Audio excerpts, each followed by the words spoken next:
The Lod Airport massacre was a terrorist attack that occurred on May 30, 1972, in which 3 members of the Japanese Red Army recruited by the Palestinian group called the Popular Front for the Liberation of Palestine-External operations attacked Lod Airport near Tel Aviv, killing 26 people and injuring 80 others. 2 of the attackers were killed, while a third, Kozo Okamoto, was captured after being wounded. The dead comprised 17 Christian pilgrims from Puerto Rico, a Canadian citizen, and 8 Israelis, including Professor Aharon Katzia, an internationally renowned protein biophysicist, head of the Israeli National Academy of Sciences, and a popular scientific radio show host, who was a candidate for the coming Israeli presidency, and whose brother, Ephraim Katzia, was elected president of Israel the following year instead.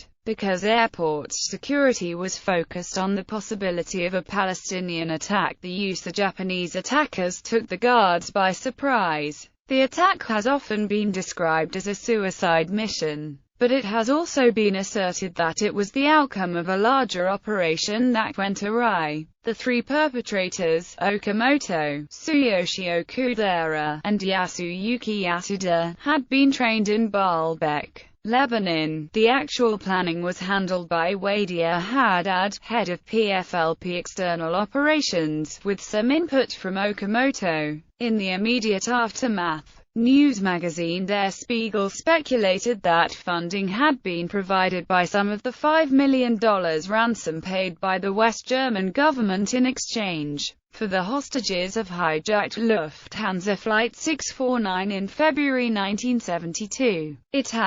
At 10 p.m. the attackers arrived at the airport aboard an Air France flight from Rome. Dressed conservatively and carrying slim violin cases, they attracted little attention. As they entered the waiting area, they opened up their violin cases and extracted Czech VZ-58 assault rifles with the buttstocks removed. Immediately afterward, they began to fire indiscriminately at airport staff and visitors, which included a group of pilgrims from Puerto Rico, tossing grenades as they changed magazines. Yasuda was accidentally shot dead by one of the other attackers, and Okudera moved from the airport building into the landing area, firing at passengers disembarking from an El Al aircraft before being killed by one of his own grenades, either due to accidental premature explosion or as a suicide. Okamoto was shot by security, brought to the ground by an El Al employee, and arrested as he attempted to leave the terminal. Whether or not the attackers were responsible for killing all of the victims has been disputed, as some victims may have been caught in the crossfire of the attackers and airport security. Fatalities: a total of 26 people were killed during the attack. Aftermath: the Japanese public initially reacted with disbelief to initial reports that the perpetrators of the massacre were Japanese until a Japanese embassy official sent to the hospital confirmed that Okamoto was a Japanese national. Okamoto told the diplomat that he had nothing personal against the Israeli people, but that he had to do what he did because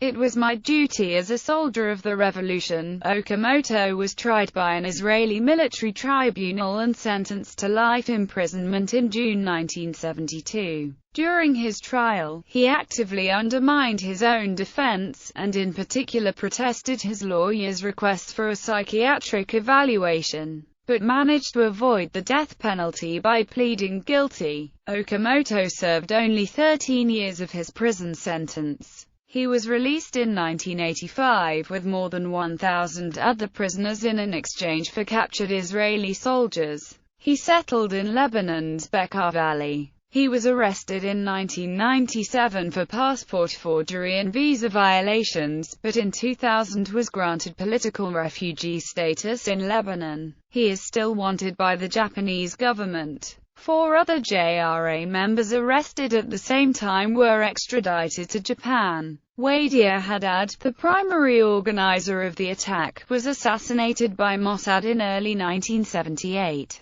In June 2006, a legislative initiative by Puerto Rico Senator José Garriga Pico, Senate Project 1535, was approved by unanimous vote of both houses of the Legislative Assembly of Puerto Rico, making every May 30 Lod Massacre Remembrance Day. On August 2, 2006, the governor of Puerto Rico, Aníbal Acevedo Vila, signed it into law as Law 144. The purpose of Lod Remembrance Day is to commemorate those events, to honor both those murdered and those who survived, and to educate the Puerto Rican public against terrorism. On May 30, 2007, the event was officially memorialized in Puerto Rico, on the 35th anniversary of the massacre. North Korea trial. In 2008, the 8 surviving children of Carmelo Calderón Molina, who was killed in the attack, and Pablo Tirado, the son of Pablo Tirado Ayala, who was wounded, filed a lawsuit at the U.S. federal courthouse in San Juan, Puerto Rico. They sued the government of North Korea for providing material support to the PFLP-EO in the JRA, and for planning the attack. The plaintiffs claimed a right to sue the North Korean government based on the Foreign Sovereign Immunities Act of 1976. Preliminary hearings to examine evidence began on December 2, 2009, with District Judge Francisco Besosa presiding. The North Korean government did not respond to the lawsuit and had no representatives present. The victims' families were represented by attorneys from the Shurat Adin Israel Law Center, including its founder, Nitzan Adash and Leitner. In July 2010, the U.S. court ordered North Korea to pay $378 million to families as recoupment for the terror attack.